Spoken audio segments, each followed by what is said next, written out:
All right, we have a new travel policy, and this video is to help you understand how to get your trips approved. And you can watch the second video to see how to get your trip expenses reimbursed. All right, let's go. So I'm on the School Improvement Team website, and I'm going to orient over to the travel, mileage, and reimbursement page. There's a lot of information way beyond what's in this video about the specifics of MESD's travel policy. If you haven't read through this, recommend read through it. There's a lot there. But let's talk about specifically how to get your travel request approved. And again, that second video will talk about how to actually get any reimbursements that you're owed. If you want to directly link to the rates that are allowed for meals and lodging, you can just go straight here, but you can also link to them through here. So let's go ahead and open this up. And it's going to create a forced copy. So every trip that you make, you'll essentially start a brand new one of these. And you'll notice that it's just copy of. So I want to start making this more specific. I like to put in my name, the name of the trip in some kind of way, include the dates. This is all really helpful because it can help you find it later because you'll be coming back to this after your trip run. So you want to be able to easily locate it. All right, on the first page of the sheet, it gives you directions, but we're just going to jump past this and talk about how to fill out the travel request form. It has a locked icon, but there are in fact fields in here that you can edit. So let's start talking through how you would do that. Everything in orange is an editable field. All right, so some of these are going to be pretty straightforward, so we'll spend some more time on the ones that can potentially be confusing. So enter your work ID number. I work on my own travel request form, so I just put in my own name here and the date I worked on it. Here you want to list where you're going and what you're going to. So if you're going to a conference, that's straightforward. But I'm going to give an example today of a recent trip where I met up with other ESD specialists. So I just described what the event was. And then over here, you want to kind of show that this is a legitimate real thing. So in the case of that ESD meetup, I shared our meeting agenda. But if you have something from the event, like maybe the conference program or just something beyond the website of the organization that shows that this is a real thing, go ahead and put that there. And then here you want to put the exact date and times that the event starts, and then the entire range of when you'll be traveling. I'm going to put in an event. Let's just do kind of a pretend one that's going to start on June 1st, and let's say it ends a couple days later. And one thing you'll notice is as I put in my 2 dates, it's auto-generating the amount of time that my trip is going to take. So over 3 days, there will be some kind of travel involved. Now let's head over to this section. This is a little bit potentially confusing, so just kind of follow. I'm going to give 2 sets of instructions. One is if you don't hold an MESDP card, and then the second set of instructions is if you do. So if you don't have an MESDP card, you have some options here. One thing is you want to select that probably, yes, you want to have food during your trip and you want to get reimbursed for it. So I'm going to go ahead and say, yes, I'm going to want my food paid for and I'm going to be requesting reimbursements. You can also, in this case, request a travel advance. So if you would like to have those funds available to you ahead of time, MESD can pay them to you. So you could go ahead if you're interested in having, for example, your food budget ahead of time. You can request that. Now, as a P card holder, I am not allowed to say yes to either of these. I won't be asking for food reimbursements because I'm paying for my food with my P card. All right. All of your food purchases should be through your P card. And then, of course, because I'm using that to pay for all my food, I should not be getting any kind of travel advance. All right. So again, if you have a P card, you need to make sure that you're answering no for both of these. All right. Heading on down.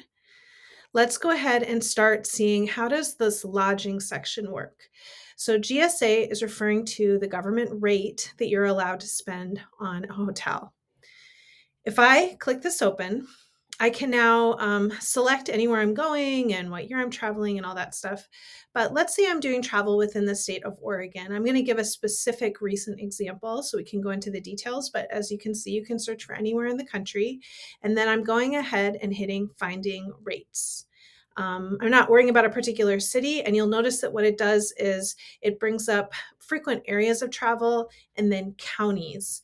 Um, as people that work in the MESD, there are some counties we are not allowed to bill as overnight travel, places like Washington County and Clackamas County, because they're so nearby. But if you're taking a trip to a place like Lane County, this is a case where you can do overnight travel, and just refer to that MESD travel policy so you can see if there's any counties that you have to rule out for travel. As I look over here, it's telling me by month what is allowed for my overnight hotel rate. Okay. And then the last thing that I think is good to know is if the county is not listed, you need to go with a standard state rate, which is actually pretty low. So just keep that in mind as you're planning travel. And we'll come back to this, but the meal information is further down on the same page. Okay, so heading back here, let's say that I'm taking a trip to Eugene on this June 1st through 3rd, and I'm just going to book my own hotel. So that means that I'm allowed a rate of $122 a night. I type that in here. And notice that it's auto calculating a higher amount, which is now including the 15% for taxes. So actually what I can spend in Eugene is around $140 a night if that includes all of the additional fees and taxes. And then it's calculating if I'm going for 3 days, that's 2 nights, and here's how much I can spend. Now, another scenario that could play out is I'm going to a conference in Eugene, and the conference has booked a bunch of rooms for us to use at a hotel, and that's where everybody's staying. That's where the events are happening. So, in that case, we have permission to use our official event hotel, and that can exceed the GSA rate.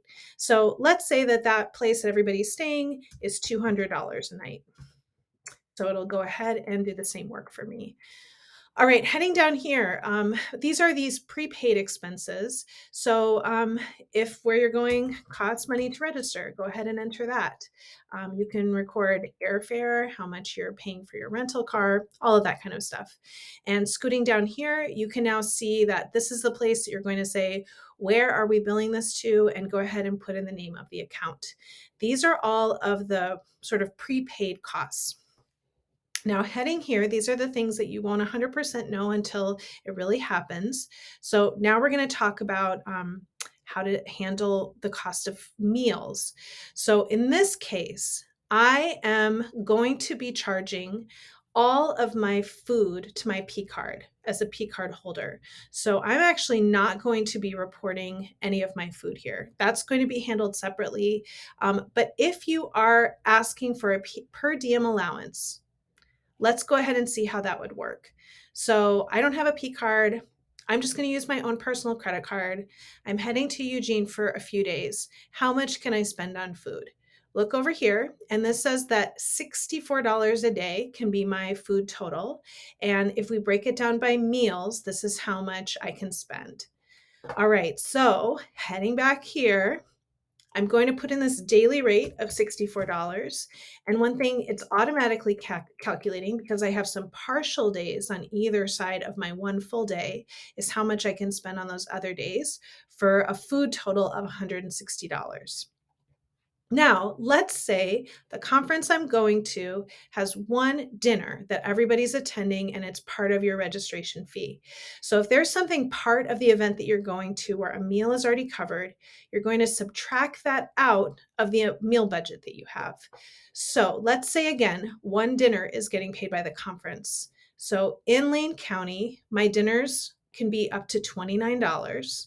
So I'm going to go here and record that $29 dinner cost. And for one meal, it's getting comped. But I made a mistake. It says I need to enter the quantity as a negative, and that's so it gets subtracted away from my food total. So I'm going to make that a negative 29. And now this is the amount that I will actually have for food. Here we go. So then we just have a couple more things to put in. Let's say we're traveling around 220 miles. Any parking fees that you expect, any of those other things you can add. Now, if I have requested a travel advance, I have one more option here. And again, you're not a P card holder when you're doing this. You're going to be paying this either with cash or with your own credit card. This is how they want you to request that travel advance. So say what day you would like to be paid for your trip. To have those that paid out to you, so your meals and stuff are already prepaid, and then the amount that you would like to have been given ahead of time. So go ahead and list that. And then this is also reminding you that when you come back, you're going to have 30 days to submit receipts for anything that you're needing to get reimbursed. You're going to go ahead and add your employee name and your date. And you want to send this along to your supervisor, who will also add their name and date. If you are talking about out of state travel, there's an additional step of superintendent signature. So in that case, you may want to do this even earlier, as early as you can, to make sure that you have a good chance of it getting approved on time. And again, we're going to come back here in the next video to learn how to fill out your travel expense report. All right. Hopefully this is answering a lot of your questions about how to use this form.